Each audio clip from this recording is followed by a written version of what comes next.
Ground के अंदर है लोगों के बैठने की, जबकि ग्राउंड से बाहर भी तकरीबन 40 से 45 हज़ार लोग बासानी खड़े होकर जो किताब खान साहब का देख सकती हैं। PTI ने यहाँ पर बड़ी बड़ी स्क्रीन भी नस्ब कर दी हैं ताकि लोग जहाँ जगह मिलती है वहाँ पर खड़े हो जाएँ।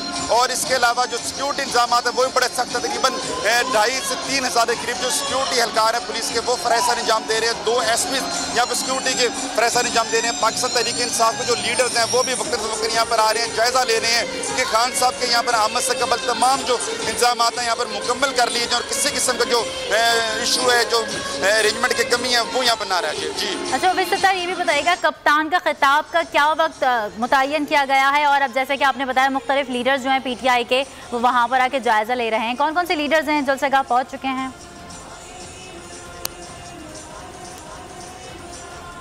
यहाँ पर शोर बहुत ज़्यादा है। मुझे आपका सवाल सुनने में ना खासी मुश्किल हो रही है क्योंकि पाकिस्तान तहरीक इंसाफ के तराने बैकग्राउंड पे लगे हुए हैं, फिर पब्लिक का जो एक नॉइज़ होती है वो बहुत ज़्यादा है। लेकिन मैं आपको जलसागाह की सूरत बताता चलूँ कि ये इकबाल क्रिकेट स्टेडियम है फैसलाबाद का, काफ़ी बड़ी जगह है, ये कैपेसिटी काफ़ी ज़्यादा है यहाँ पर लोगों की। और यहाँ पर कल रात को इन्होंने सिक्योरिटी अरेंजमेंट को चेंज किया। इससे पहले पहाड़ी वाली